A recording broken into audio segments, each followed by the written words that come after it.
my story is my parents weren't Christians to begin with. When I was born, they became Christians. They came to know Christ when I was about 9 years old, and the transformation in my dad was so radical, so like from black to white. It was just an incredible transformation in his life.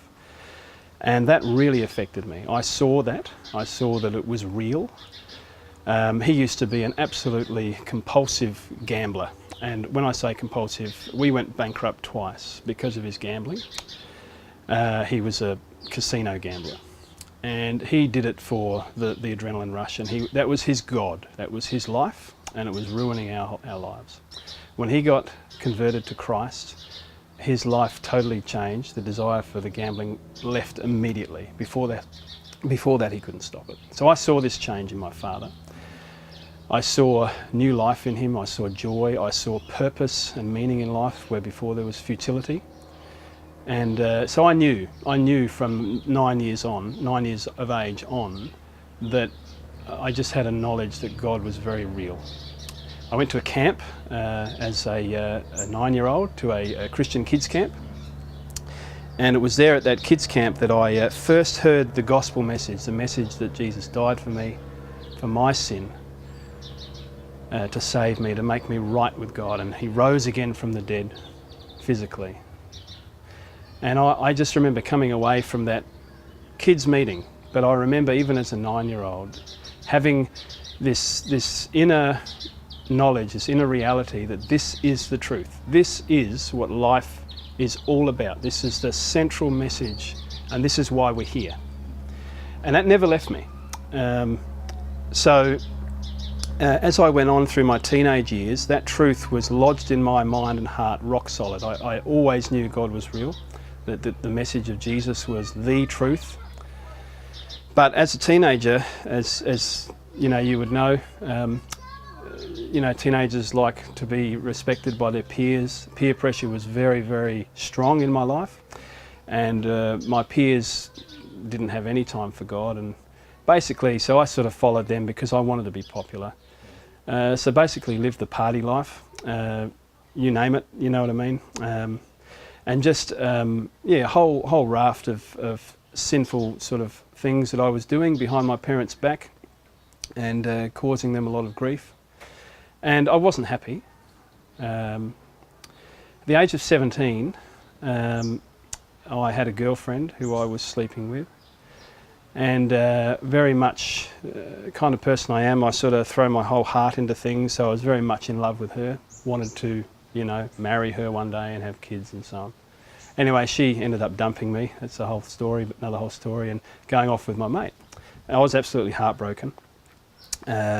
Didn't eat for 4 days after that, just in tears every day, and just it was a bit of a crisis point in my life. God was working in my life up to this point as well, convicting me about different things that I wasn't really obeying him, trusting him, wasn't living as I should.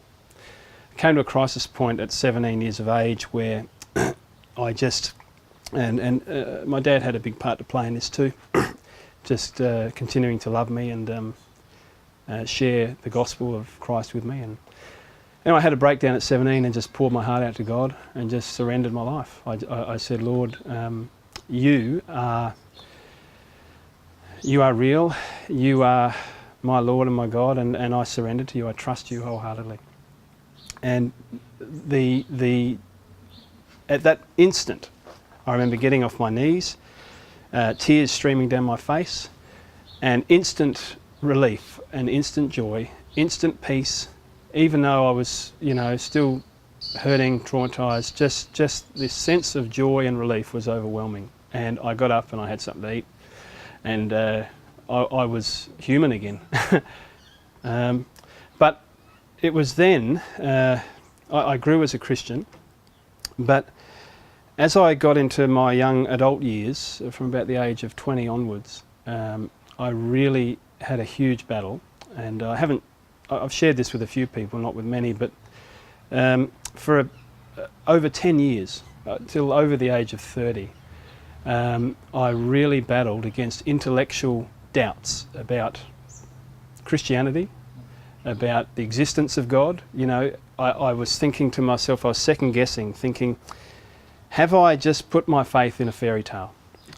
You know, it's all lovely and it feels good, but is it true? Is it reality, or is it just a nice crutch to lean on because, you know, it made me feel better? And so I thought, am I really a Christian? Is God really there? Is what the Bible says about Jesus really true? And so in order to assuage my doubts and settle them, I just read and read and read everything I could get my hands on, evidences for the Christian faith, evidences for the fact that the Bible really is true. All sorts of fields I read, and you know, it was helpful. It was really helpful. I gained a lot of knowledge and understanding, which I believe God used. He really used to put aside a lot of those doubts that I had. It confirmed my faith that the Bible really is true, that it's a historical reality, historical truth, that Jesus really is who he said he was, and you know, his promises are true. In other words, to put it in picture language, in everybody's heart there's a throne of authority.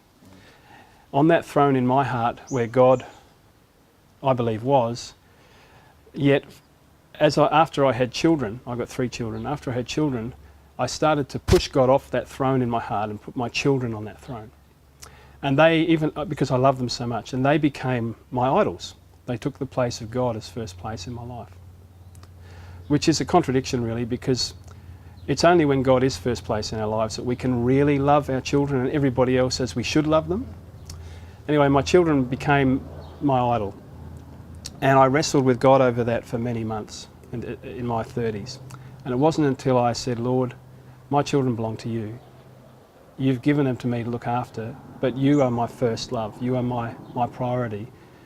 And it wasn't until I laid it all down and sort of said, Lord, I surrender totally, and you do with me what you will. And then the doubts lifted, totally. So God brought me on this journey of intellectual journey, which was helpful, building a good foundation in my thinking. But ultimately it was a matter of the heart, it was a matter of surrender, it was a matter of trusting him, and then the fog lifted. And for years now, I've just had that utter confidence that he is my Lord and my God. I know if I die, the fear of death is gone. I know if I die, I'm going to be with the Lord. And the fear of life is gone. I can walk confidently and humbly, trusting in him, not in myself, but in him, utterly in him. It's not a blind faith, as in a blind leap in the dark, like many people think faith is. To trust in our Creator, the God of the universe who created us and who's revealed himself to us through Jesus Christ and through the Bible, is the most reasonable, logical thing anybody can do. And that was part of my process as well. It had to be reasonable and true. God doesn't ask us to trust in fairy tales or made up stories just to make us feel better. This is reality.